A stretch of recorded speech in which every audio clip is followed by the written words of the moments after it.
നിങ്ങളുടെ favourite shows ഇനി ഒരിക്കലും മിസ്സാവില്ല. ഇപ്പോൾ C5 കാണും നിങ്ങളുടെ ഫേവറേറ്റ് ഷോസ് തികച്ചും സൗജന്യമായി. തന്റെ ഊഹം കറക്റ്റാ. ആ വിഷ്വലിൽ കാണുന്ന വണ്ടിയുടെ നമ്പർ ഫേക്ക് ആണ്.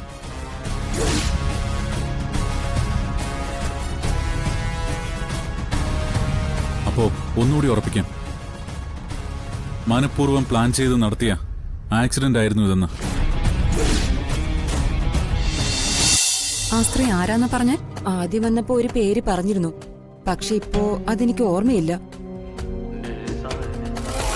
വണ്ടി ഇടിച്ച ആളുടെ സഹോദരി അങ്ങനെ എന്തോ ആ പറഞ്ഞത്.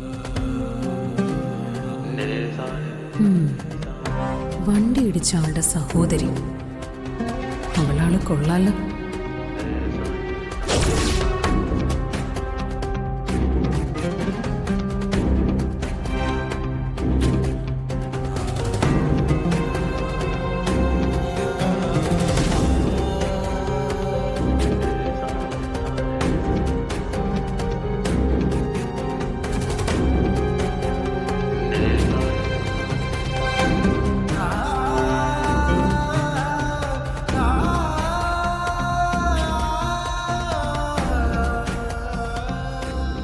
ഈ വിഷ്വലിൽ കാണുന്നവന്റെ ഫോട്ടോ എല്ലാ സ്റ്റേഷനിലേക്കും അയക്കണം.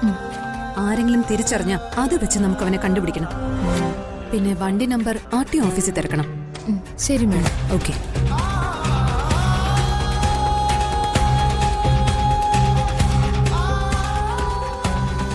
മനഃപൂർവ്വമായി അനൂപ എന്നെ അപകടപ്പെടുത്തിയത് തന്നെയാ സച്ചേട്ടാ. ആരാന്ന് ഞാൻ പറയേണ്ട കാര്യമില്ലല്ലോ.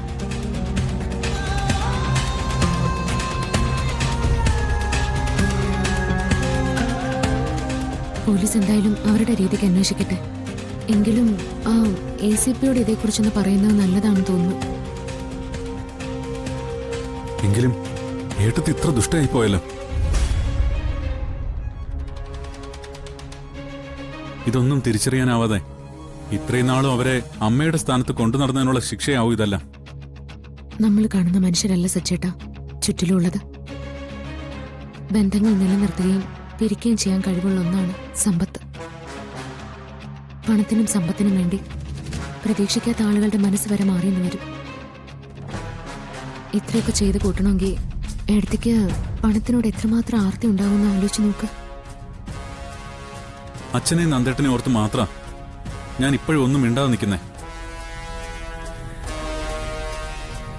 ഇതെല്ലാം ഒറ്റയടിക്ക് പറഞ്ഞ താങ്ങത്തില്ല ആ പാവത്തിന്. മനസ്സ് തകർന്ന് അച്ഛൻ എന്നേക്കുമായി നമ്മളെ വിട്ട് പോകാനും മതി. പക്ഷേ അവസാനം ഒരു നിവൃത്തിയില്ലെങ്കിൽ അതുതന്നെ ചെയ്യും ഞാൻ. എങ്കിൽ നമുക്കത് നേരത്തെ ആവാറുന്നല്ലോ സച്ചേട്ടാ. എലിക്കും മുള്ളിനും കേടുവരാത്ത രീതിയിൽ എല്ലാം അവസാനിപ്പിക്കാനല്ലേ നമ്മൾ ശ്രമിക്കുന്നത്. ചിലപ്പോൾ ഇന്നല്ലെങ്കിൽ നാളെ അതങ്ങനെ തന്നെ ആവും അവസാനിക്കുക.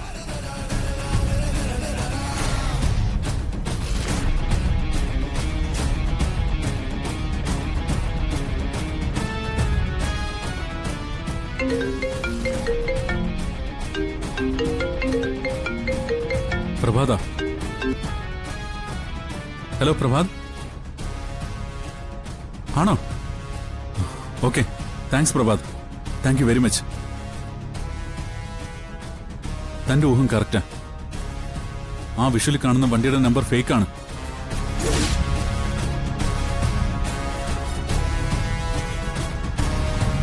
അപ്പോ ഒന്നുകൂടി ഉറപ്പിക്കാം, മനഃപൂർവ്വം പ്ലാൻ ചെയ്ത് നടത്തിയ ആക്സിഡന്റ് ആയിരുന്നു ഇതെന്ന്.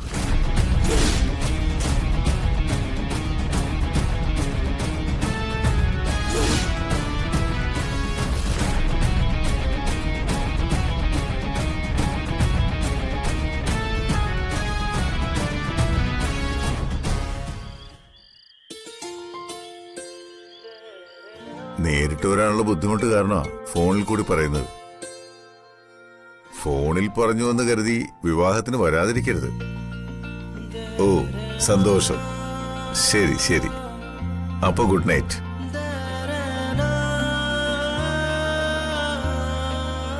എന്താ അച്ഛ വരാൻ പറഞ്ഞത്? ആ, ഒരു പ്രധാനപ്പെട്ട കാര്യം പറയാനുണ്ടായിരുന്നു. ധനുഷിനോടും കൂടി വരാൻ പറഞ്ഞിട്ടുണ്ട്. വരട്ടെ, എന്നിട്ട് പറയാം. ആ എന്താ സർ, എന്താ വരാൻ പറഞ്ഞത്? പറയാം. നിങ്ങളുടെ വിവാഹത്തിന് മുമ്പ് നിങ്ങൾ രണ്ടുപേരും കൂടി ഒരു സ്ഥലം വരെ ഒന്ന് പോകണം.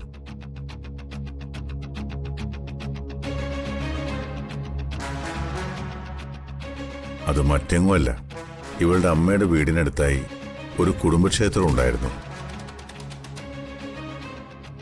ഇവളുടെ അമ്മയ്ക്ക് വലിയ വിശ്വാസമായിരുന്നു അവിടുത്തെ ആയിരവല്ലി തമ്പുരാനെ. എന്തു പ്രാർത്ഥിച്ചാലും അത് സാധിക്കുമെന്നാ എന്നോട് പറഞ്ഞിട്ടുള്ളത്.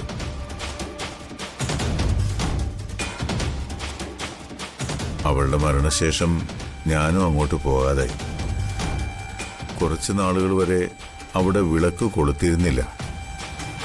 പൂജകളും വഴിപാടുകളൊക്കെ മുടങ്ങിക്കിടന്ന ആ കുടുംബക്ഷേത്രം ഈ അടുത്ത് ഒരു നേർച്ചയ്ക്കായി പുതുക്കി പണിയുകയും നട തുറന്ന് പൂജകൾ ചെയ്യാനും തുടങ്ങി. അതിന്റെ ഗുണങ്ങൾ ഈ വീട്ടിലും ഉണ്ടായി എന്നുള്ളതാ സത്യം. വിവാഹത്തിന് മുൻപ് നിങ്ങൾ രണ്ടുപേരും കൂടി അവിടെ വരെ ഒന്ന് പോകണം. പ്രധാന വഴിപാടുകൾ ചെയ്ത് പ്രാർത്ഥിക്കുകയും വേണം. മുകളിലിരുന്ന് കാണുന്ന നിന്റെ അമ്മയ്ക്ക് വലിയ സന്തോഷമാവും അത്. പോവാച്ച, ഞാനും ധനുഷും ഉറപ്പായും പോവാം. അതെ സർ, ഇവിടുത്തെ അമ്മയെ കാണാനുള്ള ഭാഗ്യം ഈശ്വരൻ എനിക്ക് തന്നില്ല. ആ അമ്മയ്ക്ക് അത്രയും വിശ്വാസമുള്ള ക്ഷേത്രത്തില് ഞങ്ങൾക്കും പോണം. ഉടനെ തന്നെ പോവും.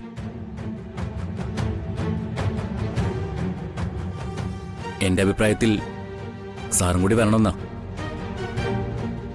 വർഷങ്ങൾക്ക് ശേഷം ഒന്നുകൂടി തൊഴാലോ. അത് ശരിയാവില്ല ധനുഷേ.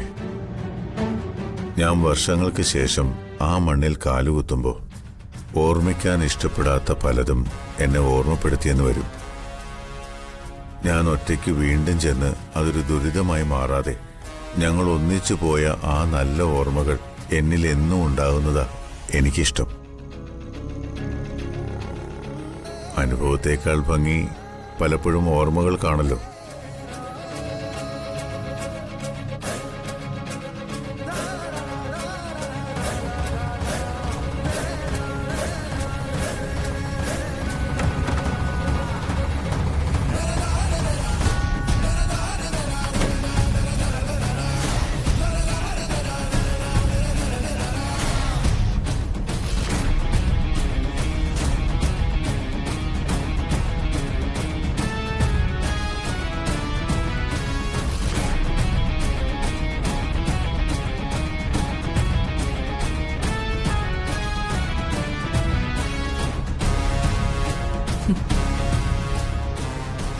താഴെ പറയുന്നതൊന്നും കേട്ടിട്ട് ചേച്ചിക്ക് അങ്ങോട്ട് സഹിക്കുന്നില്ല അല്ലേ?